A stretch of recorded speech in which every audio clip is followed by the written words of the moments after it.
Muy buenos días, mis amigos. ¿Qué tal? Feliz domingo, día 5 de enero del año 2025. Déjame la meto un poquito aquí, señores. Del año 2025. Hoy tenemos un tema bien apasionante para algunos, como siempre digo, aburrido para otros, pero todo depende como usted lo tome. Miren, ustedes saben que la filosofía es la madre de todas las ciencias. Primero fue la filosofía, ¿verdad? Y luego la ciencia. La filosofía que más se ha destacado en Occidente es la filosofía de los griegos. La filosofía que más se ha destacado en el Asia es la filosofía oriental, que incluye China, la India, ¿verdad?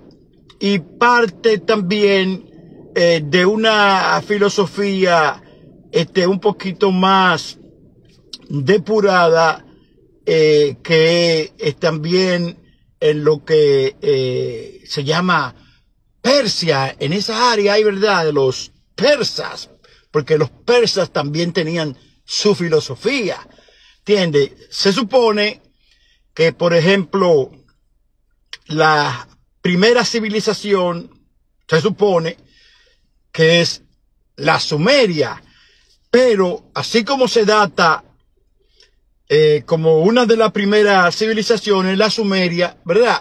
También la egipcia se data como una de las primeras civilizaciones, ¿verdad?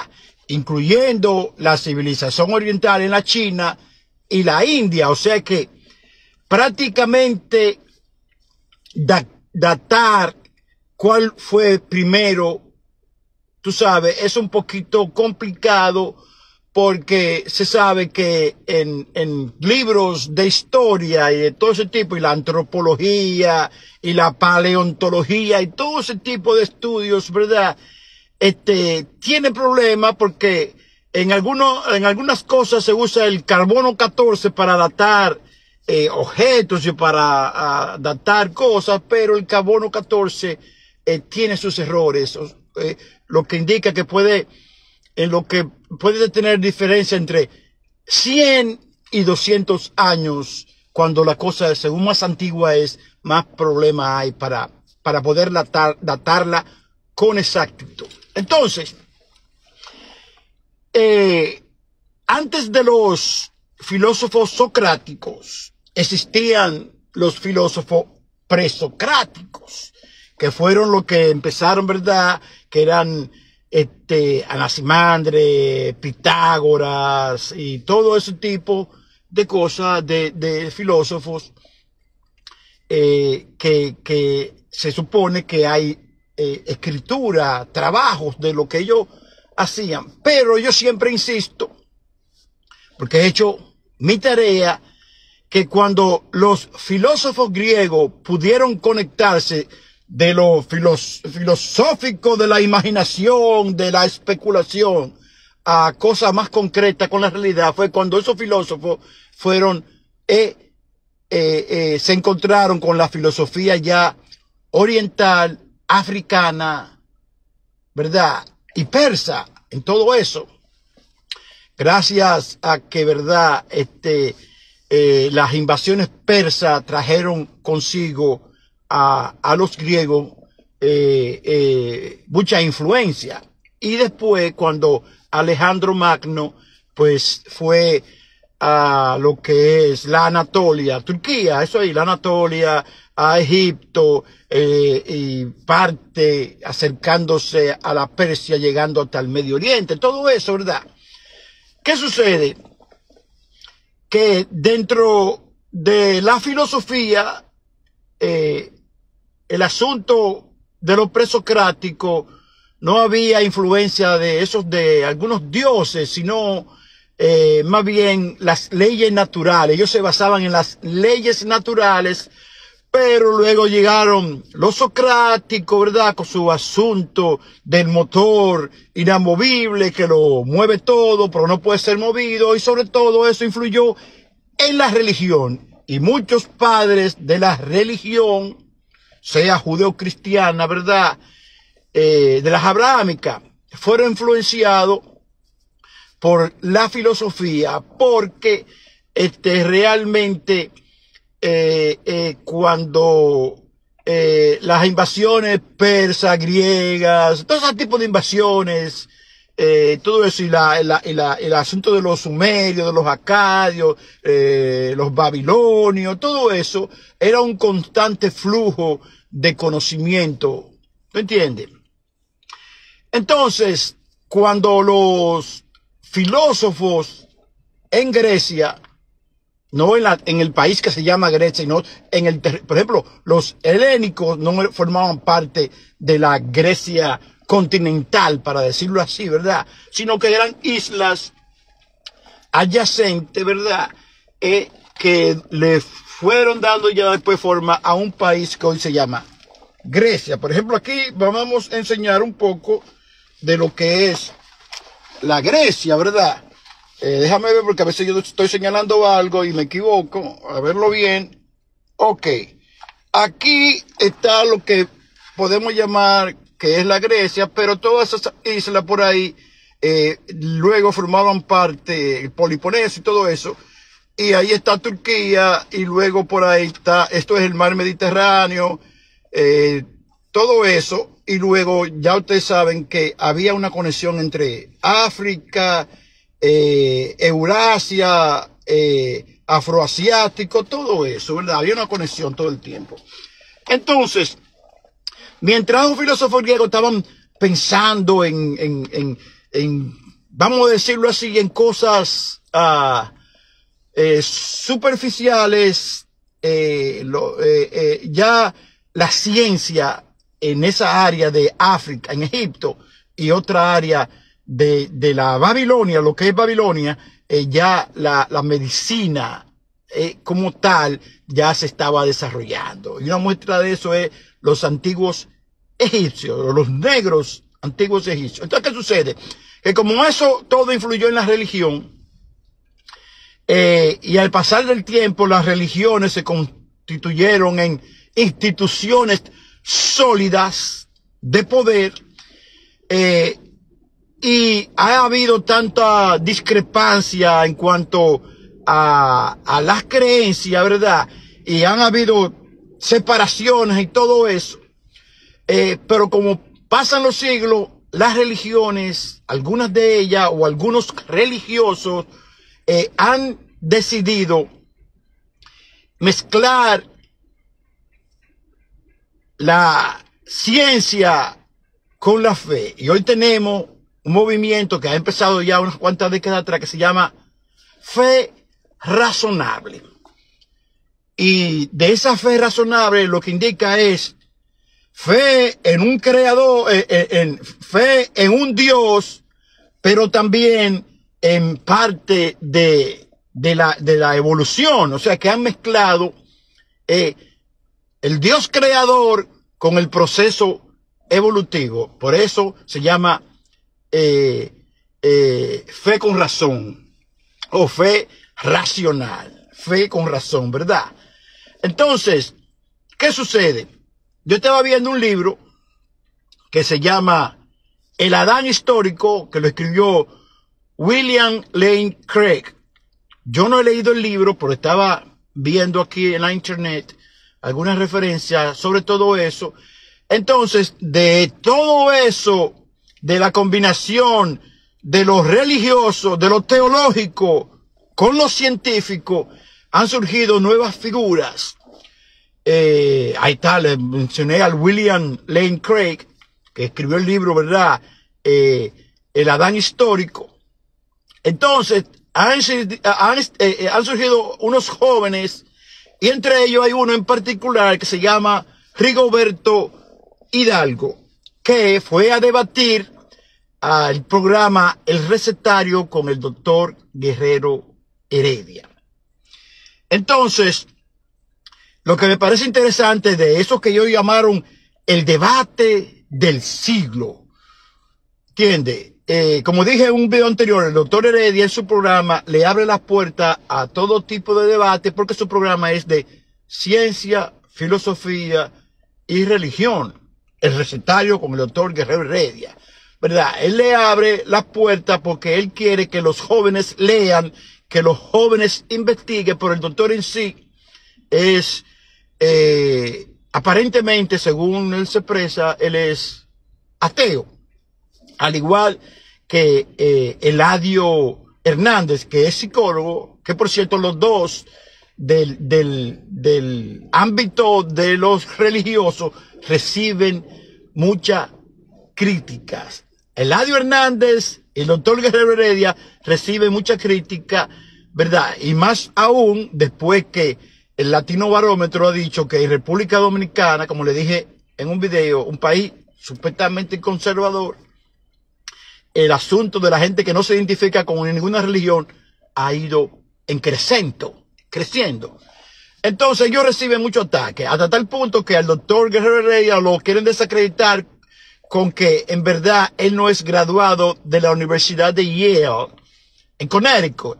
Pero el doctor Guerrero Heredia ha mostrado su título, es un hombre que el ataque él lo recibe por eso, porque el doctor Guerrero Heredia ha venido a ser como,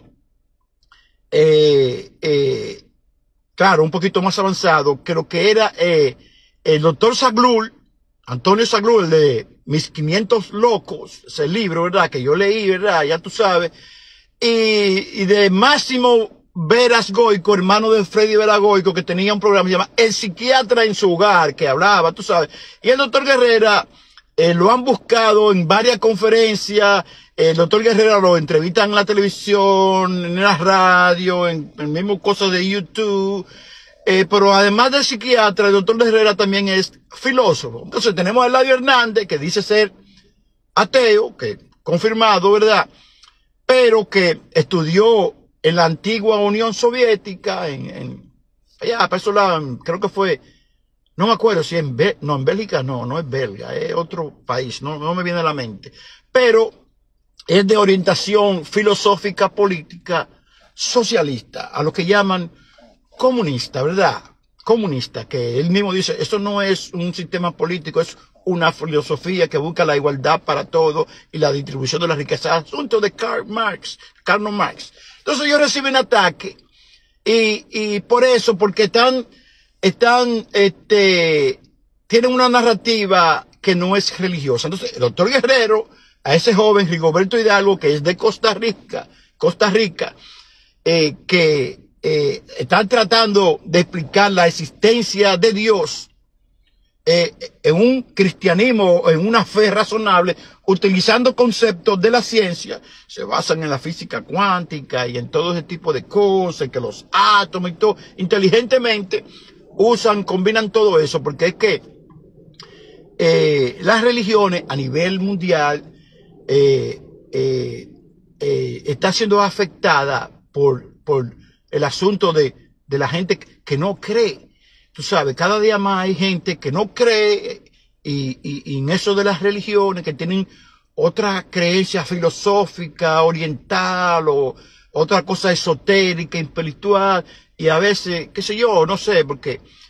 Pero yo no sé quién tiene razón, porque primero, yo no soy científico, y primero, yo no soy religioso. Entonces, como ellos usan parte de la evolución para explicar a Dios, tú sabes, yo no veo ninguna contradicción, sino que yo lo veo muy inteligente, esa forma, ¿verdad?, de tratar de lo hueco que tiene la ciencia para explicar a Dios. Ellos, ¿verdad?, ese hueco ellos lo llenan con fe, pero se llama fe razonable, una mezcla de teología y de ciencia, pero ellos defienden al Dios Yahweh, al Dios que se supone que es el Dios creador, pero ellos dicen que la evolución es algo que fue permitido por el mismo Dios creador. Creó todo y luego en un proceso las cosas evolucionaron. Que Dios no tuvo intervenciones en la evolución, más sí en la creación. ¿Verdad? Pero ¿qué sucede con porque el asunto no está en si hay Dios o no hay Dios. El asunto es en el Yahweh, en Jehová, Yahweh. ¿Verdad? Ese es el pequeño detalle, que esa fe razonable lo que defiende es la existencia de un Dios, pero que es exclusivamente Yahvé, el Dios que los judíos dentro del panteón de dioses escogieron para que los representara y motivar al pueblo a las conquistas, a conquista de nuevas tierras, muchísimas cosas que están ahí en la Biblia. ¿Por qué? ¿Cuál es el problema con ese Yahweh o Yahvé?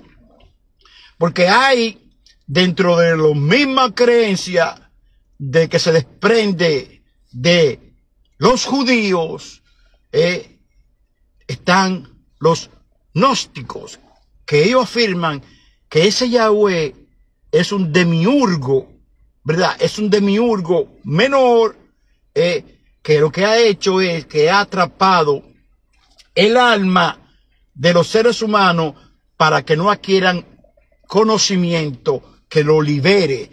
Que ese Yahweh lo que ha hecho fue aprisionar al alma de la humanidad, a las almas de los humanos, que por eso las enseñanzas de Jesús son muy diferentes a la enseñanza basado en ese Yahweh, porque Jesús tenía un conocimiento, ¿verdad? Y vino a enseñar un conocimiento medio codificado que solamente algunos entendidos, con un conocimiento que no es intelectual, sino que es espiritual, sobre la chispa divina, ¿verdad? Entonces ahí está el detalle, porque mucha gente, todo el mundo, ¿verdad? Que conecta la espiritualidad y admira las enseñanzas de ese Jesús, pero que esas enseñanzas de ese Jesús que están en la Biblia están acomodadas, están alteradas, y que se atribuye a discípulos de Jesús que escribieron tal cosa cuando en la fecha no concuerda de que hayan sido testigos presenciales de la enseñanza de Jesús. Sin embargo, luego en 1940 y tanto, en la cueva de Qumran aparecen unos escritos, ¿verdad? Como en el Evangelio de María Magdalena, el Evangelio de Tomás y el Evangelio apócrifo de Juan y el Evangelio de Filipe, que es de característica gnóstica. Y recordemos que los primeros cristianos, que luego fueron declarados como herejes, algunos de ellos, ¿verdad? Tenían una inclinación gnóstica.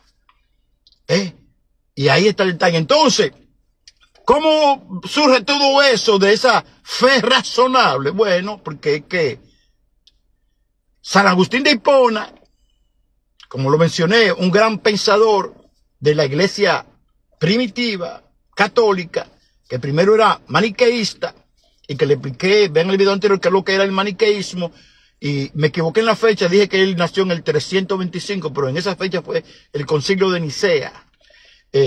Agustín de Hipona nació en el 354, estamos hablando antes de la era común, o antes de Cristo, o después de la era común, perdón, o después de Cristo, como se dice en el mundo de los cristianos, ¿verdad?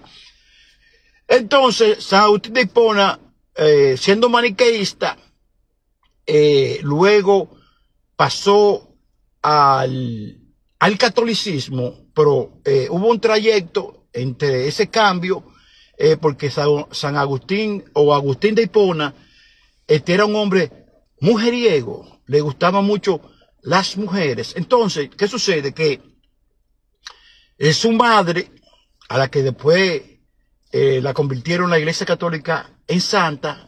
No era Catalina, era, no me acuerdo, Santa Clara, tampoco, no me acuerdo. Bueno, el caso es la mamá de San Agustín con la que lo aconsejaba, ¿verdad? Porque ya ella había tenido una experiencia de que se había vuelto una borracha, pero en base a una humillación que le hizo pasar una sirvienta que le dijo: tú te estás convirtiendo en una borracha, porque ella era encargada cuando llegaba a visita de servir el vino, y ella probaba todo el vino y se acostumbró, se estaba volviendo alcohólica. Entonces ella tuvo esa humillación de parte de esa sirvienta de la servidumbre, y eso lo llevó a ella a una reflexión. Entonces ahí ella buscó más el asunto religioso y empezó a aconsejar a su hijo. Pero Agustín de Hipona, San Agustín, como Dios, siempre me llaman a mí cada vez que yo estoy haciendo esto, nunca me llaman cuando yo estoy en mi tiempo libre.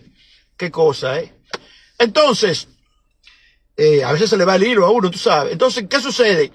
Que ese San Agustín, que era mujeriego, cuando ya llega al catolicismo, le pide a Dios que lo vuelva casto, o sea, que le quite eso de tener la castidad, de no tener sexo, ¿verdad? Pero que no se la quitara inmediatamente, que le dejara un tiempo. O sea, Agustín de Hipona condiciona a Dios y dice: oye, ponme casto, pero no ahora, no me haga caso ahora. Tú ves, espera un tiempo, ¿verdad? Porque él quería seguir gozando de todo ese placer mediante tener mujeres diferentes. Entonces, ¿qué sucede? Que Agustín de Hipona, cuando su mamá la aconsejaba, dice estas palabras. Todo eso todo lo puede buscar en las Confesiones de San Agustín, que escribió él, que él no le hacía caso a su mamá porque él pensaba que, no uso esta palabra, pero yo la interpreto así, que era como babosadas y cosas de mujeres. Y ustedes saben que la mujer en la religión abrahámica tiene una categoría inferior, empezando por el pecado de Eva, ¿verdad? Que Eva hizo pecar a Adán, por lo tanto, la culpa recae sobre Eva. Entonces, de ese tiempo y de antes, desde cuando se escribió el Código de Hammurabi, las mujeres eran ciudadanas de tercera categoría, qué sé yo, no sé. Entonces él decía eso, que él pensaba que su mamá lo que estaba diciendo cosas pueriles de mujeres, o sea, babosada de mujeres, porque a las mujeres no se les podía hacer caso, ¿verdad? Eso es lo que se interpreta. Pero ¿qué sucede? Que después, cuando él se convierte, ya deja de ser mujeriego y se entrega entonces a la fe. Entonces dice: wow, Dios, cuando mi mamá me aconsejaba, no eras tú, o sea, no eran mi madre, no eran palabras de mi madre, eran palabras tuyas. O sea, aún así, después de haberse entregado, sigue diciendo que probablemente su mamá, al ser mujer, no tenía la capacidad de darle unos consejos tan sabios, sino que era la voz, que eran palabras de Dios que ella usaba, porque era que él había influido en su madre para que lo aconsejara y él encontrara el camino correcto. Entonces, te está viendo ahí el patriarcado, mientras que en el gnosticismo, la figura de la mujer, la sofía, la sabiduría, es femenina, ¿verdad? Y que la mujer es parte importante de ese conocimiento espiritual, porque el conocimiento espiritual emana, ¿verdad?, a través de la mujer, de la sofía.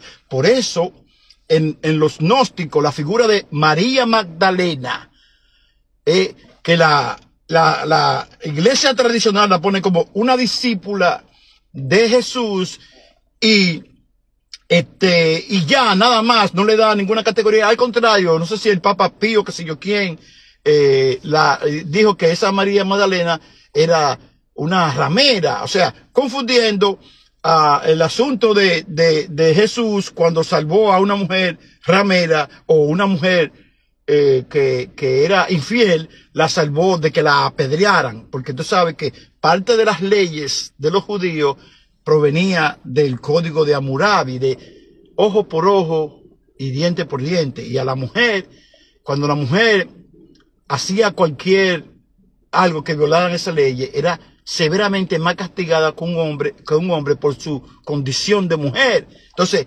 ese judaísmo y todo eso heredó parte de esas leyes del código de Hammurabi. Es tan tal así que ustedes buscan los 10 mandamientos, o sea, la versión de los 10 mandamientos del Génesis en un capítulo 20 y la otra versión de los 10 mandamientos en un capítulo 34, creo, 30 por ahí, que los 10 mandamientos tú lo comparas y no son iguales, porque supuestamente cuando Moisés bajó de la montaña, rompió la tabla que le dio el mismo Dios, la rompió y luego tuvo que hacerla, pero cuando la hizo entonces le agregó cosas que no estaban en la primera tabla y cambió algunos, le agregó, quitó algunos y puso otros para que sean 10. O sea, cuando te dice a ti que los 10 mandamientos, ¿cuál de los dos? ¿Lo de Génesis 20 o lo de Génesis 34? Porque hay una diferencia. Y se supone que si son unos mandamientos de Dios, como Moisés lo escribe de una forma diferente en algunos aspectos, si son directamente por ese Dios Jehová, Yahvé. Bien. Entonces la mujer en el gnosticismo tiene un papel preponderante y María Magdalena fue la compañera de Jesús que más entendió las enseñanzas de Jesús más que los hombres, porque ella estaba por asunto de esa sofía natural, de ese conocimiento natural que las mujeres tienen, que las mujeres en verdad se ha demostrado que son más inteligentes que los hombres. Son multitask, pueden hacer varias cosas al mismo tiempo cuando el hombre se turba. Por lo tanto, la mujer es una fuente de conocimiento en el gnosticismo, pero en el cristianismo la mujer es simplemente la compañera ideal. ¿Entiendes? Para que el hombre no esté solo. ¿Tú ves? Entonces ahí es que está el detalle cuando esa fe razonable usa la ciencia y la teología, pero basada en justificar la existencia de Yahvé. O sea, ellos no dicen que es otro Dios y que es un Dios, sino que es Yahvé. Y ahí está el detalle, porque ese Yahvé en otras corrientes que no tiene nada que ver con cuando se secuestró todos los conocimientos de Jesús, todas las enseñanzas de Jesús y se hizo una religión en base a su figura. ¿Entiendes? Ese Yahvé está categorizado como un demiurgo, o sea, un ser que en vez de ser misericordioso, lleno de amor, era un ser de destrucción, de venganza, bipolar, y que sometía a los humanos a pruebas para ver si es verdad que estaban con él. Inclusive lo que hizo con Abraham, que mandó a matar a su hijo, pero solamente como una prueba, supuestamente, ¿verdad? O sea, y a Job lo puso en situaciones difíciles. ¿Entiendes? Entonces, ahí está el detalle. En esa inteligencia, esa forma de ahora de hablar de una fe razonable, utilizando la ciencia, pero para justificar al Yahvé, al Dios de esa Biblia, al Dios del libro, que está muy distante, ¿verdad?, a la creencia que tienen muchos en otro Dios que no es el Dios del libro, sino un ente creador que creó todo esto, ¿verdad?, pero que ya después, ¿cómo se dice?, no influye en nada. O sea, yo no puedo decir si eso es verdad o eso es mentira, ni de lo de la Biblia es verdad, ni de la Biblia es mentira, porque como les digo, no soy religioso, no niego la existencia de un ser creador, ¿tú entiendes? Pero lo que más me llama la atención es que ya como mucha gente no están creyendo en eso de la creación, entonces una parte llamada fe razonable de cristianos o de religiosos que creen en Yahvé están utilizando la ciencia para poder seguir convenciendo a personas, porque ya no le están llegando de la forma ortodoxa, de la forma tradicional, de explicar a Dios. Y ahí está el detalle. Entonces, yo viendo este libro, que son textos apócrifos para la iglesia, siempre lo pongo al revés porque lo agarro de aquí, y estoy viendo el libro de Enoc, y estoy viendo cómo Enoc explica el asunto de la existencia de los vigilantes, de unos seres que fueron creados por ángeles que bajaron del cielo y procrearon con mujeres, seres que eran gigantes de más de 3 metros, e inclusive en el arca de Noé, en el asunto de la narración del arca de Noé, esos seres fueron los que ayudaron a Noé a construir el arca, porque se ha demostrado que era imposible humanamente construir una nave tan grande, según la Biblia, y meter que cupieran tantos animales, ¿verdad? Y ese tipo de cosas. Entonces, y lo hizo en un tiempo, ¿verdad? Entonces dicen, ¿cómo hizo eso? Entonces ahí vienen y meten a los Nefilim, que es los hijos de los ángeles con las mujeres. ¿Me entiendes? Y para eso mismo del libro de No, lo que creen en extraterrestres, dice que ese libro de No prueba de que extraterrestres fueron los que vinieron y dictaron muchísimas cosas para la humanidad. Dice, hay una serie de cosas, ya tú sabes, que uno dice, wow, pero uno dice, no, eso no es así, no es así, porque uno no tiene, la verdad no es absoluta, como dije en un video.